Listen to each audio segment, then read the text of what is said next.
first time I heard the rain here, it sounded different. Not wild, not heavy, not sad, just steady, like it had been falling for years, waiting for someone to finally listen. They told me this old house had been empty for a long time. They said no one stayed here for more than a few weeks. Too quiet, too far, too wet, they said. But when I saw it, standing alone at the edge of the forest, its wooden walls dark with years of weather, I knew it was mine. I didn't come here looking for peace. I came because I had nowhere else left to go. The city was full of noise, but none of it sounded like life anymore. I wanted a place where the only thing that spoke was something I couldn't argue with. So I came to the house by the rain. It was small, crooked in places, the paint peeling, the porch uneven, but it felt alive. And when I opened the door for the first time, I swear I heard it breathe. That's when I knew. This house wasn't just waiting for someone to live in it. It had been waiting for me. If you're listening to this now, if you've ever been broken enough to want to start again, then you already know what this story is about. It's not about running away. It's about staying long enough to let the rain wash everything clean. This is where my story begins. The house by the rain. The road to the house was narrow, lined with trees that leaned close as if to watch me pass. The rain had already started when I reached the end of it. A soft drizzle that blurred the edges of everything. Through the mist, I saw the roof first, then the porch, then the windows like quiet eyes waiting for me. When I stepped out of the car, my shoes sank into the wet ground. The air smelled like pine and old earth, and the sound of water dripping from the leaves filled the silence between breaths. It was colder than I expected, the kind of cold that seeps through your coat and touches your bones. The key turned stiffly in the lock. The door opened with a low groan, a sound halfway between welcome and warning. Inside, the air was still. Dust motes floated through the dim light, and every step I took made the floorboards sigh under my weight. I set down the suitcase and closed the door behind me. The rain outside softened, and for the first time in a long while, I felt safe in the sound of it. The rooms were small, each one filled with shadows that looked like they'd been waiting for a story to return. The kitchen smelled faintly of wood and metal, and there was an old kettle on the stove, rusted but not broken. I found a few candles in a drawer, lit one, and let the warm light spill across the walls. It flickered over cracks in the paint and tiny nail holes where someone once hung pictures. Every mark felt like a heartbeat, a memory left behind by someone who once called this place home. In the living room, a single chair stood by the window. I wiped the dust off the seat and sat down. The glass was cold under my fingertips, and outside the rain ran in thin lines down the pane. Beyond that, the trees moved slowly, their branches bowing under the weight of the water. I don't know how long I sat there, just watching the world disappear behind the rain. Maybe an hour, maybe more. Time didn't move here. It just breathed. When I finally stood, I felt lighter, as though the house had taken something from me. Not a burden, but a piece of noise I didn't need anymore. That night, I slept on the floor beside my suitcase. The candle burned low, casting long shadows that swayed like whispers across the walls. The rain didn't stop. It fell slow and steady, a lullaby written for someone who had forgotten how to rest. Sometime before dawn, I woke to a sound, soft, deliberate, coming from the hallway. For a moment, I thought it was footsteps, but when I listened closer, I realized it was the old house settling into itself, breathing beside me, alive in its own quiet way. I smiled in the dark and whispered, "I'm not afraid of you." Outside, the rain seemed to answer, and in that moment, I knew the house had been waiting for someone to speak first. I woke before the sun. The air was cold enough to see my breath, and the rain still fell, soft and endless, like the sky hadn't yet decided to stop crying. For a few moments, I lay there on the floor, listening to the sound of it tapping gently against the windows. It wasn't sad, not anymore. It felt alive, like something old being renewed. I sat up slowly and rubbed my hands together. My body ached from the hard floor, but my mind was strangely calm. There was peace in the weight of the rain, the way it made everything quiet, as if the whole world was whispering at the same time. The kitchen was colder than the rest of the house. When I opened the back door, a rush of damp air brushed against my skin. The forest behind the house was wrapped in mist, its trees standing still, their branches heavy with drops that glimmered faintly in the gray light. I boiled water in the old kettle I'd found the night before. It took longer than I expected. But when it finally whistled, the sound filled the whole house. I poured the tea and sat again by the window, cupping my hands around the warm mug. The glass was fogged from the inside, but through it I could still see the faint outline of the forest. There was something comforting about it. How it stayed, quiet and patient, even when the world changed. I thought about how different everything felt now. In the city, mornings had always been sharp, filled with alarms, voices, and motion that never stopped. Here, time unfolded slowly, like the rain, steady, gentle, asking for nothing. After breakfast, I began exploring the house. There was a small staircase that led to 2 rooms upstairs. The first one was empty except for a cracked mirror leaning against the wall. I looked at my reflection. Hair tangled, eyes still tired but softer somehow. It had been a long time since I'd really looked at myself. The second room had a window facing the trees. There was an old bookshelf, a wooden desk, and a chair with one leg shorter than the others. The desk had a single drawer, and inside it I found something unexpected, a folded piece of paper, yellowed with age. There was writing on it, faded but still visible. To whoever finds this house, please be kind to it. It remembers everything. My throat tightened as I read the words again and again. It felt like someone long gone had reached across time to leave a message for me. I sat on the floor and held the paper in my hands. Outside, the rain grew louder, as if the sky was leaning closer to listen. I didn't cry. Instead, I smiled, because somehow it felt like I'd been seen. Later that day, Clara came by again. Her boots were muddy, her gray hair tucked under a scarf. She held a small tin in her hands. "Biscuits," she said with a grin. "You'll need them if you plan to survive this rain."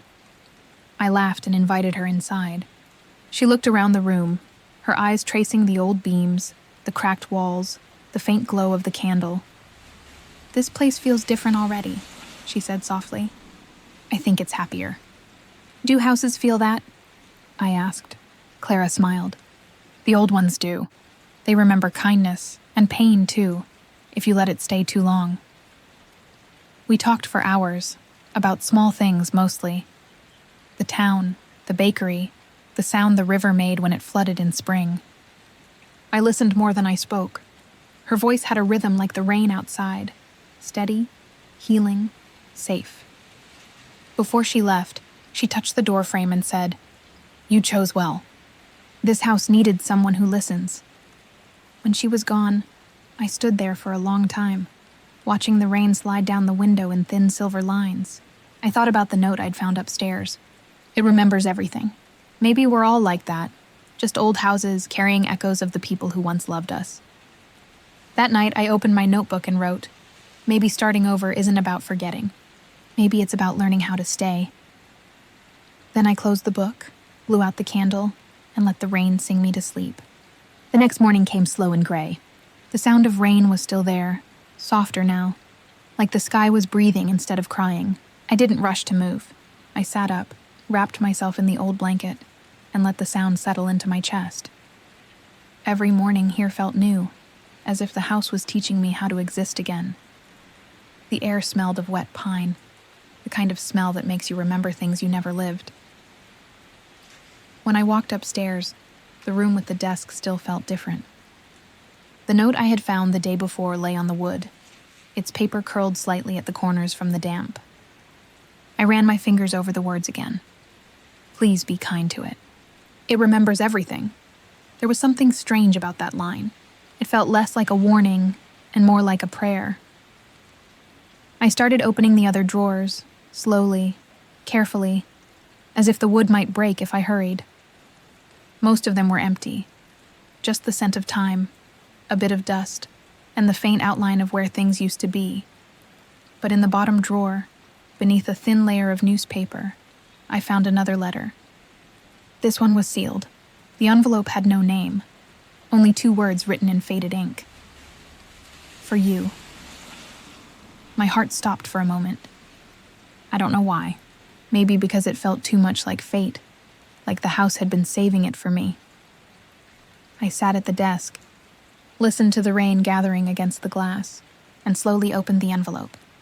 The paper inside was thin, the handwriting soft and careful, the kind of writing you use when you don't want to wake someone.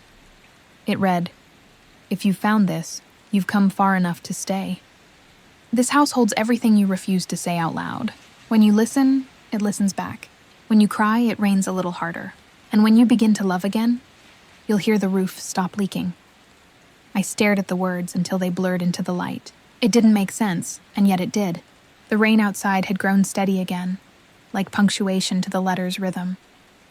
I whispered, "Who wrote this?" But the room, as always, kept its secrets. I folded the letter carefully and placed it back where I found it. It didn't belong to me, not yet. Maybe someday it would. That afternoon, the rain finally paused. The air outside shimmered with the smell of wet leaves and earth. I stepped onto the porch for the first time since I'd arrived. The boards creaked under my feet. Across the field, mist rose from the ground, and in the distance, I could see the river. Silver and slow, moving like it had nowhere else to be. I stood there until my skin turned cool from the damp air. I didn't want to go back inside. It felt like the world had cracked open just enough to breathe again. A sound behind me made me turn. Clara, walking up the path with her shawl over her head. "You'll catch cold out here," she said, smiling. Her boots left small dark prints in the mud. "I brought you something." She handed me a jar filled with honey the color of amber. "It's from my bees," she said. "They don't mind the rain much. In fact, they seem to love it." I laughed softly. "Then we have that in common." We stood together under the porch roof, watching the water slide from the edge in silver threads. Clara talked about her garden again, how the rain both feeds it and ruins it, how balance is something you learn, not something you find.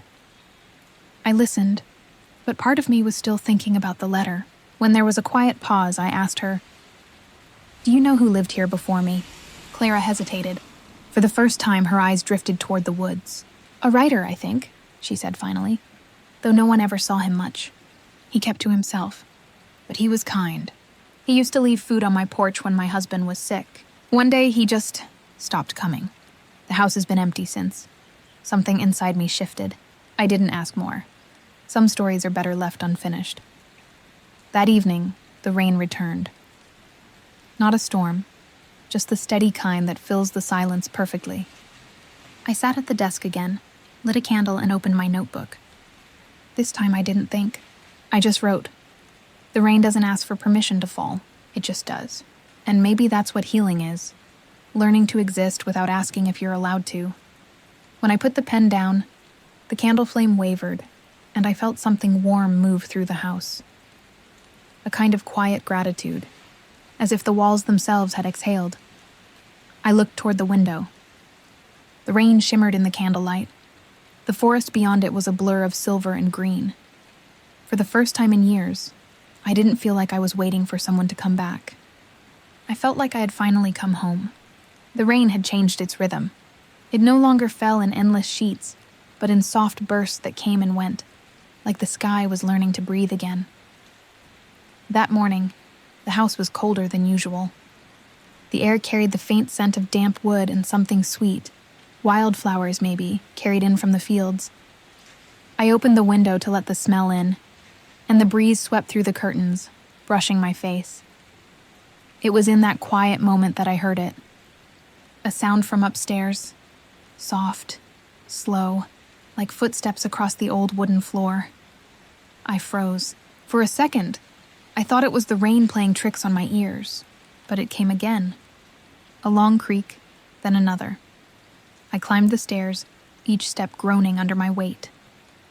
When I reached the top, the hallway stretched before me, filled with half-light and the faint hum of the wind. Nothing moved. The room at the end of the hall was the one with the note in the drawer. The door was open now. I was certain I'd left it closed. I stepped inside, my hand brushing the frame as if asking permission. The air felt heavier here, as though the house had been holding its breath. Everything was the same. The desk, the broken chair, the cracked window. Except for one thing. On the floor, near the window, a book lay open. It hadn't been there before. Its pages were yellowed, its cover dark and worn smooth at the edges. When I picked it up, Dust lifted into the air like smoke. I carried it to the desk and turned the first page. There was writing inside. The same careful handwriting as the letter I'd found before. Only now the words were different. This house was never empty. It just waits for someone who understands the language of rain. I sat down slowly. My hands trembled, but not from fear. It was something else, something close to awe. I read on. Each page told fragments of a story. A man who came here after losing everything, who wrote by candlelight and spoke to the rain as if it could answer him. He had loved someone once, someone who never returned, and yet he stayed. He wrote about forgiveness, about loneliness, about finding beauty in the ache of things that last too long. When I reached the last page, there was no ending. Just a single line written in ink that had bled into the paper. If you find this, finish it. My chest tightened. It felt like the house had chosen me for something I didn't yet understand. Later that afternoon, Clara stopped by again. She didn't knock this time. She walked right in, holding 2 mugs of hot cider. "You've been quiet," she said. I smiled faintly. "The house is..." Speaking, she laughed softly. "Oh, it does that. You just have to listen between the raindrops." We sat by the fire I'd finally managed to light. The warmth filled the room, and the flames reflected in her eyes. She told me stories of the town, how the bridge washed away once in a storm, how everyone gathered to rebuild it, how nothing here ever truly disappeared, just changed shape. At one point, she said, "You know, that writer who lived here, he used to say that rain was the earth's way of remembering." I looked toward the window. Outside, the rain had returned, soft and forgiving. "Maybe that's what this house is doing," I said quietly. "Remembering." Clara nodded, and her voice turned gentle, almost like a whisper. "Then write it down, dear, before it forgets again." That night, I opened the book again. The candlelight danced across the pages, casting shadows that looked almost alive. I picked up my pen, and for the first time in a long time, I didn't feel like I was writing to fill the silence. I was writing to become part of it. He came here before me, and maybe he never left. Maybe the rain doesn't stop for the ones who listen. The words came easily. Each one like a heartbeat, steady, sure, unafraid. The wind outside rose and fell, and I could hear the soft moan of the house settling around me, like it was exhaling after years of holding something close. When I finally stopped writing, I leaned back in the chair, closed my eyes, and whispered, "I understand now." And somewhere beyond the walls, beyond the storm, the rain seemed to whisper back.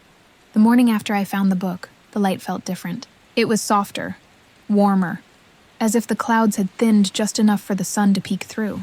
The rain had stopped, leaving behind drops that clung to the branches like tiny mirrors. The world outside the window shimmered, and for the first time, the house didn't feel lonely. It felt awake. I went to make tea. The kettle hummed, the steam curled into the air, and the smell of wet wood mixed with something sweet. Honey, maybe, from Clara's jar. I carried the cup upstairs, my bare feet brushing against the cool floor, and returned to the room with the book. The book lay open where I had left it, its pages slightly damp from the night's mist. Beside it, I noticed something new. A small framed photograph leaning against the back wall. I was sure it hadn't been there before. I picked it up carefully. The glass was cracked across the corner, but the image beneath it was clear. A man stood on the porch of this very house, one hand in his pocket, the other holding a notebook. His face was kind, though tired. His eyes, dark, steady, looked straight into the camera as if he was looking at me. For a long time, I couldn't move. It wasn't fear. It was recognition. Not that I had seen him before, but that he looked exactly how I'd imagined the writer would look. I turned the photo over. There was a faint message written in ink. "To whoever comes after, I hope you find what I couldn't." I sat down slowly, holding the photo in both hands. My heart felt heavy in a way that wasn't sad, just full, like a door opening to something long waiting. Later, I brought the photograph downstairs. It felt wrong to leave it alone up there. I placed it on the mantel, right above the fireplace where Clara and I had sat before. The man in the photo watched the room quietly, as if he'd been there all along. I made a fire, then sat on the rug and opened my notebook again. I started writing without thinking, about the sound of rain on glass, about the way silence can be both a wound and a cure, about how this house seemed to hold both grief and peace in its walls. The words came faster than my hand could move. It felt like I wasn't writing alone anymore. When Clara came by that afternoon, she noticed the photograph right away. Her smile faded a little. "That's him," she said quietly. "The writer." I looked at her. "You knew him?" She nodded slowly. "He used to sit right there by the fire, always writing, always listening. He said the rain was his only friend." Her eyes softened. "He wasn't a sad man, not exactly. Just someone who loved too deeply in a world that didn't know how to stay." I didn't ask more. I didn't need to. Everything I needed to know was already here, in the creak of the floorboards, in the hum of the rain returning outside. That evening, I lit a candle beside the photograph. The flame flickered gently, casting light across the man's face. For a while, I simply sat there, watching the glow shift across his features. "I found your book," I said quietly. "I think I understand what you were trying to say." The house seemed to listen. The rain tapped lightly against the window, not in rhythm, but in conversation. It was as if he was still here, still writing, still waiting for the story to end. I opened my notebook again and began to write. Maybe he didn't finish because some stories aren't meant to end. They just wait for someone else to pick up the pen. The candle flame leaned toward the paper, and the light caught the photograph just enough to make the eyes gleam. It felt like a nod, small, approving.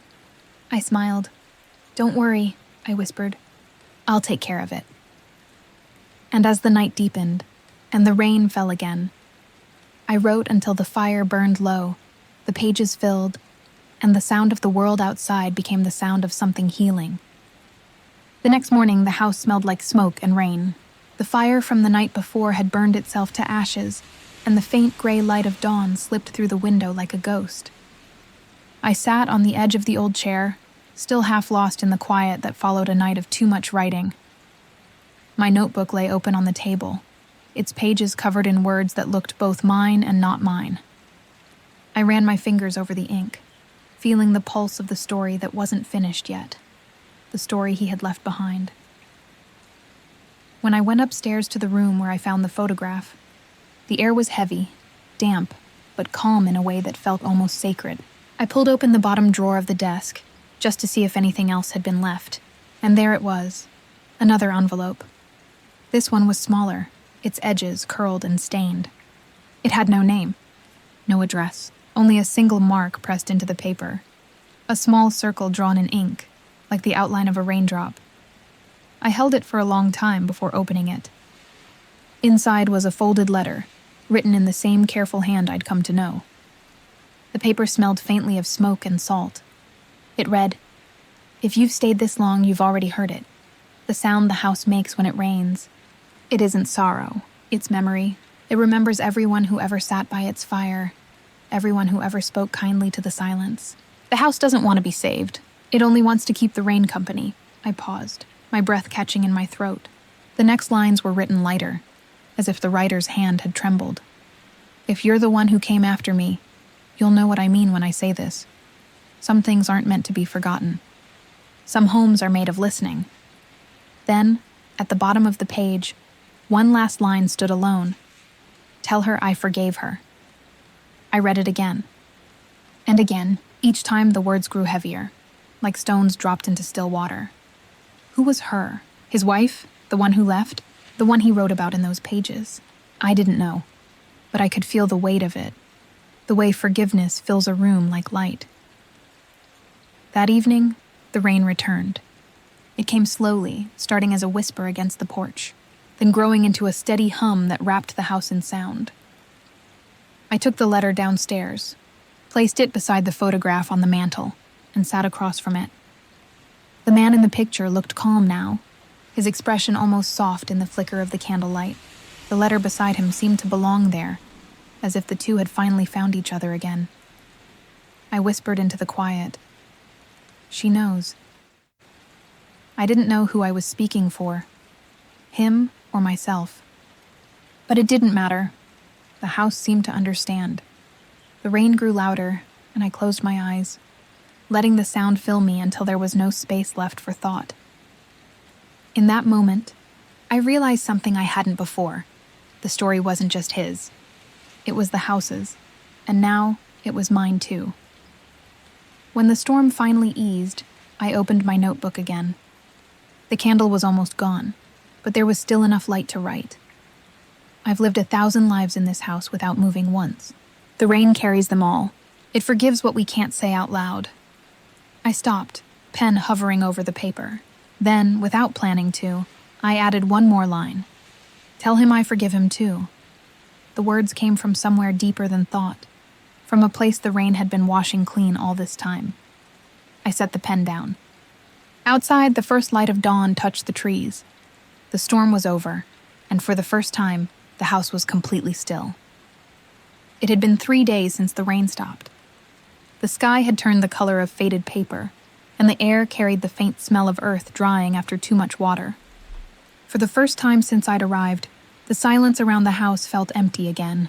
I'd grown so used to the sound of rain, its soft rhythm, its gentle weight, that the quiet now seemed strange, almost wrong. It was like waking up and realizing the heartbeat beside you is gone. I moved through the room slowly that morning, touching the walls, tracing my fingers along the old wooden beams. The house creaked softly, a sound I had come to think of as its way of speaking.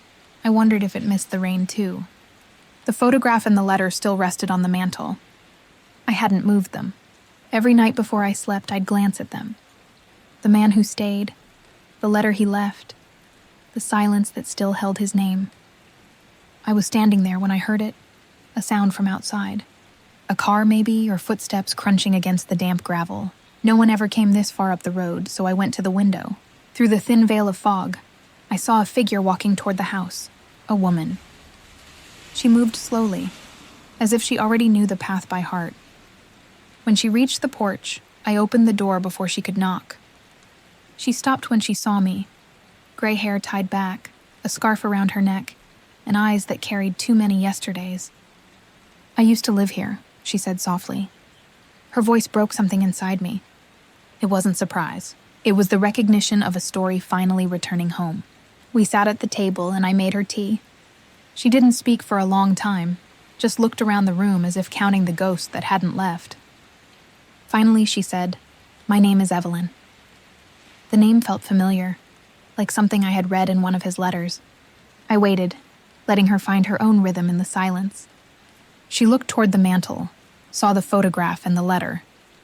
Her hand trembled when she reached out, her fingertips brushing the frame. "He was my husband," she whispered.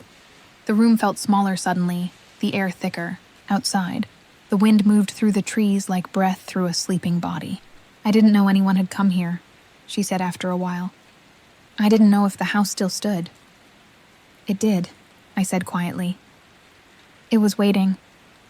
Evelyn smiled faintly, but there was pain in it. Old pain, the kind that no longer bleeds but never truly heals. "I left him," she said. Her eyes didn't meet mine. I shouldn't have, but I did. He wanted to stay, to write, to live with the rain. I wanted the world, and when I realized the world didn't want me back, it was too late to come home. I didn't speak. Her words didn't need answers. She turned the photograph over and read the message aloud. "To whoever comes after, I hope you find what I couldn't." Her voice shook on the last word. Tears welled in her eyes, but she didn't let them fall. She looked at me then, and for the first time I saw her clearly. A woman carved by regret, but still carrying love like a fragile lantern she refused to let go of. "I came to say goodbye," she said softly. "But now I think, maybe I don't have to." I reached across the table and took her hand. It was cold, but she didn't pull away. We spent the rest of the afternoon in silence. Two women, different years, same house, same rain still echoing in the walls. When she finally stood to leave, she turned back at the door. "You've taken care of it," she said. Her voice was barely a whisper. "Thank you for listening to the house." I smiled. "It listens back." She nodded slowly, as if that was the only answer she'd ever needed. After she left, I sat by the window for a long time, watching the fog roll in again from the trees. I thought about the man, the letters, the unfinished story, and then I thought about Evelyn, and the forgiveness she hadn't known she was coming to find. The rain began again, light at first, then steady. I closed my eyes and let it speak. The house creaked softly. The fire cracked once, and for the first time since I arrived, I didn't feel like a guest. I felt like a witness. Maybe that's what the house had been waiting for all along. Not someone to fix it, but someone to remember. I looked toward the mantel one last time. The photograph caught the glow of the firelight. The man in it seemed to be smiling, his eyes turned toward the window, as if watching the rain come home again. That night, the rain came back the way old memories do, quietly at first, then all at once. It began as a whisper against the roof, a gentle rhythm that echoed through every corner of the house. I didn't light the candles this time. I let the darkness stay. The fire had burned out hours ago, and the only light came from the flashes of lightning behind the trees. I sat by the window with my notebook open on my knees. Outside, the rain moved across the land in waves, turning the world into a blur of silver and shadow. Each drop that hit the glass seemed to say something. Not words, but something close enough to understand. Downstairs on the mantel, the photograph and the letter remained. The ink had faded more since the last storm, but it didn't matter. I knew every word by heart now. I had lived them. Evelyn hadn't returned, but somehow I didn't think she needed to. She had come to say goodbye, and in doing so, she had freed the house to remember in peace. The hours passed like dreams, soft, strange, endless. At some point, I must have fallen asleep in the chair by the window. When I woke, it was still raining, but the light was different. It wasn't dawn yet, but it wasn't night either. That strange quiet in between when the world seems to hold its breath. And in that breath, I heard it, the faintest sound of a man humming. It came from upstairs, low, steady, familiar. I stood, heart pounding, and climbed the stairs one step at a time. The house creaked around me, not in warning, but in recognition. When I reached the doorway of the writing room, I stopped. The candle on the desk, the one I had blown out before bed, was lit. Its flame flickered in the draft, casting long shadows across the floor. And there, beside the desk, the chair was rocking, slowly, gently, as though someone had just stood up. I didn't move. I didn't speak. The air was thick with something that wasn't fear. It was presence. The kind you feel when you realize you're not alone, and maybe never were. The book lay open on the desk. A new line had been written across the last page. I knew I hadn't written it. The ink was still wet. It said, "Thank you for finishing the rain." I reached out, my hand trembling, and closed the book. The candle flickered once, then went out. By morning, the rain had stopped. The world outside was bright again. Not the dull gray light of old storms, but something clean, almost golden. The forest shimmered. The ground steamed in the early sun. Everything looked alive, as if the earth itself had taken a deep breath. I made tea, then walked outside barefoot, feeling the cool, wet soil under my feet. The house stood behind me, quiet, content, its windows gleaming in the morning light. I turned back to look at it. For a moment, I thought I saw him. The man from the photograph, standing on the porch, his hand resting on the railing, his face turned toward the rising sun. He smiled once. Then he was gone. I didn't cry. I didn't need to. The story was complete. Not finished, but at peace. That evening, before leaving for the village, I placed the book, the photograph, and the letters back in the drawer. The drawer closed easily this time. No resistance, no creak, as if the house itself was finally ready to rest. Before I walked out, I turned and whispered, "Thank you for keeping me." The rain began again, softly, as if to answer. Not in sorrow, not in longing, just in rhythm, the heartbeat of something eternal. And as I stepped onto the old road leading away from the house by the rain, I knew I wasn't leaving it behind. I was taking it with me. Every word, every silence, every drop that had ever fallen here. Because some stories don't end, they just keep raining.